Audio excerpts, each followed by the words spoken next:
Sindh wise सां गॾु आऊं आहियां ज़ाकिर लगारी। नाज़रीन, हिकु तरफ़ हैदराबाद में ईद जो खुशियूं मल्हायूं पियूं वञनि, उन जूं ख़रीदारियूं कयूं पियूं वञनि, त ॿिए पासे हैदराबाद जे इलाइक़े दस्ती ॻोठ लॻ अलमदार चौक ते जेकी आहे ही कच्ची आबादी जी जेकी बस्ती आहे उहा सड़ी रख थी वई आहे। 15 खां वधीक जेके घर आहिनि उहे सड़ी राख थी विया आहिनि, जंहिंमें अलो तलो सड़ी वियो आहे। लखे रुपयनि जो माण्हुनि जो नुक़सानु थियो आहे। असीं उन वाले सां हिन ॻोठ में मौजूदु आहियूं ऐं उन जे माण्हू आहिनि मुतासिर थिया, असीं उन्हनि सां ॻाल्हि ॿोल कंदासीं त हू इन बाबति छा था चवनि ऐं केतिरा घर सड़िया आहिनि, कीअं बाहि लॻी। मुंहिंजो पीउ पंहिंजो ज़ाती घर सड़ी तबाह थी वियो। उन में मुंहिंजी नई बाइक हुई, अरे ॿियो मुंहिंजो क़ीमती सामान हो, कपिड़ा लटा जेके हुआ सभु माना जेको ईद लाइ बचण लाइ वठी सभु सड़ी विया। कुझु न रहियो। जेके 5 रुपया कमाए रखियासीं उहे बि विया हलिया। काफ़ी नुक़सानु थियो आहे। जीअं ॿिया पाड़ेसरी आहिनि चरा, उन्हनि जो बि काफ़ी नुक़सानु थी वियो आहे।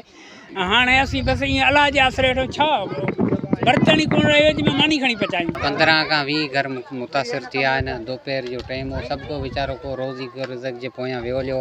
हिते जीअं बाहि लॻी, माण्हू पहुची त विया, कंट्रोल करण जी कोशिशि कयूं पर न थी सघियो कंट्रोल। पोइ जंहिं महिल गाॾियूं पहुतियूं, पोइ अलहमदिल्ला जेके घर सड़िया उन्हनि खे कंट्रोल करे, पर जानी नुक़सानु कोन थियो, बाक़ी माली नुक़सानु काफ़ी थी वियो आहे। वीचारनि जो कुझु बि न पतो आहे। जिते वेठा आहिनि जा हिते ई वेठा हूंदा, को कंहिं मदद कई विहारण जी त उन वटि वञी वेंदा, जे न त अलाह जे आसिरे उन्हनि जे आसिरे को हूंदो माइट मिट त उन वटि वेंदा, जे भला जे न त अलाह जे आसिरे। सॼो घर सड़ी आहे। लटा कपिड़ा वरितो ॿारनि उहो बि सड़ी आहे। ॾिसो मज़दूर माण्हू धकु लॻियल आहे, ऐं ऑपरेशन कराए थी अञा त उन में थियूं कनि। ग़रीब माण्हू थाकल आहिनि। नुमाइंदो वग़ैरह आयो आहे? हिकु बार न आया आहिनि, मीडिया वारा आया आहिनि, पुलिस आई, गाॾियूं आयूं पाणीअ जूं, उन्हनि विसाई आहे। कपिड़ा जेको इहे ई पायो हलूं, उन्हनि खां ॿियो भतो कुझु बि कोन्हे। बर्तन वग़ैरह, खटूं, अलमारियूं, वॉश मिशन, मोटर, सिलाई मशीनूं, जेको बि असां कमाए ग़रीबनि पंहिंजो जेको पूरी ज़िंदगी में जेको बि असां कमायो हो न, उहो हिकिड़े ॾींहं में सड़ी वियो, रख थी वियो। बत्ती का शइ बि कोन्हे, का ख़बर कोन्हे। बसि किचिरो आहे, कख आहिनि, हिन मां लॻी वई, इहा अणख़बरी में लॻी वई, कंहिंखे का ख़बर कोन पई, ओचितो लॻी वई। बसि कपिड़े सिबण वारियूं मशीनूं सड़ियूं आहिनि, पेतियूं सड़ियूं आहिनि, पका सड़िया आहिनि, खटूं सड़ियूं आहिनि, टोटल सामान सड़ी वियो आहे। जेका गवर्नमेंट पुॼे असांखे असां मदद करे। असीं ग़रीब आहियूं, असांजा अंग जा कपिड़ा बता आहिनि, भई का शइ कोन बची आहे। मुंहिंजो सामान लॻो सभु सड़ी वियो, सभु का शइ कोन बची आहे।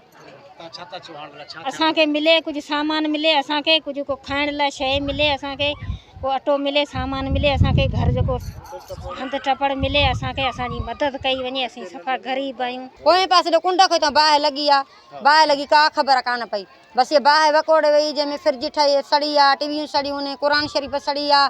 2 लख रुपया हाणे मां कढाई, वीसी अञा 3 ॾियारे रेती ॿाहिरि लड़ाई त मां कमिरो थी ठहिरायां, उहे बि असांजा सड़ी आहे। ॿियो 50,000 मुंहिंजे घर वारे अलॻि उन अधु नोट सड़ी विया आहिनि, अधु पिया आहिनि। पर सॼो असांजो वॉशिंग मशीन हुई, सॼो खटूं, सॼो हो कमिरो, हे कमिरो, असांजी का शइ न बची आहे। सिर्फ़ु लटा आहिनि जेके असांखे पातल आहिनि। मथां ई त असां नियाणियुनि जा बचनि जा लटा ईदुनि जा वठी आयूं, असांजी का शइ न बची आहे। कुझु बि कोन बचियो, सिर्फ़ु उन्हनि जो साह बचियो आहे। ईद क़रीब आहे ऐं उहा टेंशन चढ़ी वई आहे। ईद त ठहियो भला माण्हू करे वेंदो जीअं कीअं, पर ज़िंदगी बि बची वई, शुक्र अलाह जो। बाक़ी ग़रीबनि सां तबाही थी वई आहे। को नुमाइंदो आयो आहे हेसि ताईं खां? नुमाइंदो त अञा केरु आयो ई कोन आहे। कंहिं हिननि खे चांहि पाणी जो बि कोन पुछियो आहे, कंहिं मानी कोन ॾिनी आहे। ईअं बुख में वेठा आहिनि। कंहिं चयो आहे बाबा देग ॾेई वञूं भला, अलाह साईं अहिड़नि देगनि खां बचाए रब साईं परवरदिगार। बाक़ी हालात सफ़ा बुरा आहिनि। हाणे हू ईद बि न करे सघंदा, उहे हिन वक़्तु बि मुंतज़िर आहिनि कंहिं हुकूमती नुमाइंदे ताकी हू अची हिते हिननि जी का मदद करे सघनि। कैमरा टीम सां गॾु ज़ाकिर लगारी, सिंध वाइस, हैदराबाद।